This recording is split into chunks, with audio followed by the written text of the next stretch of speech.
शहीद قائد علامه خالد ويو اسان سان مٺو نڀائي شهيد قائد علامه خالد ويو اسان سان مٺو نڀائي ڏيي محبت سڀني کي مٺڙو ڏيي محبت سڀني کي مٺڙو دلن ۾ گھرڙو ويو اڏائي شهيد قائد علامه خالد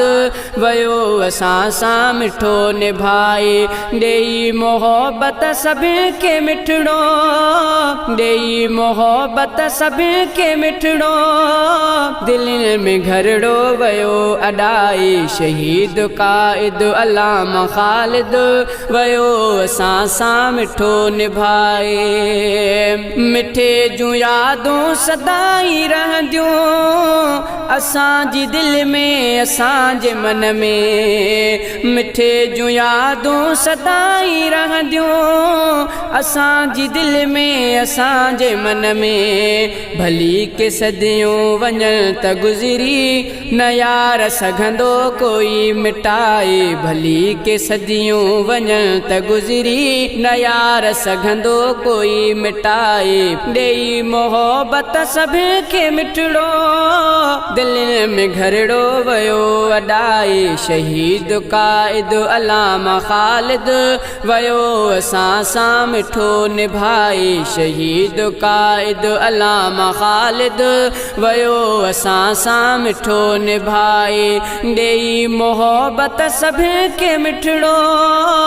دلن ۾ گھرڙو ويو اڏائي شهيد قائد علامه خالد ويو اسان سان مٺو نڀائي حقن جي خاطر مٺو هو وڙندو ڪنو ته منڪر هو نه کڏجندو حقن جي خاطر مٺو هو وڙندو ڪنو ته منڪر هو نه کڏجندو ڪنو ته منڪر هو نه کڏجندو سچو سپاهي مٺي نبيء جو سچن جو ساٿي ويو سڏائي سچو سپاهي مٺي نبيء جو سچن جو ساٿي ويو سڏائي سچو سپاهي مٺي نبيء جو سچن جو ساٿي ويو سڏائي ڏيي محبت سڀني کي مٺڙو دلن ۾ گھرڙو ويو اڏائي شهيد قائد علامه خالد ويو اسان سان مٺو نڀائي شهيد قائد علامه خالد ويو اسان سان مٺو نڀائي ڏيي محبت سڀني کي مٺڙو ڏيي محبت سڀني کي مٺڙو دلن ۾ گھرڙو ويو اڏائي شهيد قائد علامه خالد ويو اسان سان مٺو نڀائي شهيد قائد علامه خالد ويو اسان سان مٺو نڀائي خدا کان گھرندو هيو شهادت مٺي پو مولا کيس عنايت خدا کان گھرندو هيو شهادت مٺي پو مولا کيس عنايت مٺي پو مولا کيس عنايت خدا کي وڻندي نماز پڙهندي خدا کي وڻندي نماز پڙهندي سڄڻ اسرڙو ويو کٽائي خدا کي وڻندي نماز پڙهندي سڄڻ اسرڙو ويو کٽائي ڏيي محبت سڀني کي مٺڙو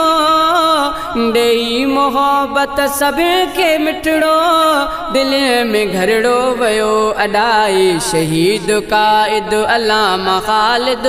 ويو اسان سان مٺو نڀائي شهيد قائد علامه خالد ويو اسان سان مٺو نڀائي ڏيي محبت سڀني کي مٺڙو دل ۾ گھرڙو ويو اڏائي شهيد قائد علامه خالد ويو اسان سان مٺو نڀائي دسے صفی اللہ ادا چا خوبیوں مٹھو ہو قائد لکھن میں پدھرو دسے صفی اللہ ادا چا خوبیوں مٹھو ہو قائد لکھن میں پدھرو مٹھو ہو قائد لکھن میں پدھرو ہی خوب جانے سجی دنیا تھی سبھی تمن کے رویو جلائے ہی خوب جانے سجی دنیا تھی سبھی تمن کے رویو جلائے ڈیئی محبت سبھی کے مٹھڑو ڈیئی محبت سبھی کے مٹھڑو دل میں گھرڑو ویو اڈائی شہید قائد علامه خالد ويو اسان سان مٺو نڀائي شهيد قائد علامه خالد ويو اسان سان مٺو نڀائي ڏيئی محبت سڀي کي مٺڙو ڏيئی محبت سڀي کي مٺڙو دلن ۾ گھرڙو ويو اڏائي شهيد قائد علامه خالد ويو اسان سان مٺو نڀائي شهید قائد علامه خالد ويو اسان سان مٺو نڀائي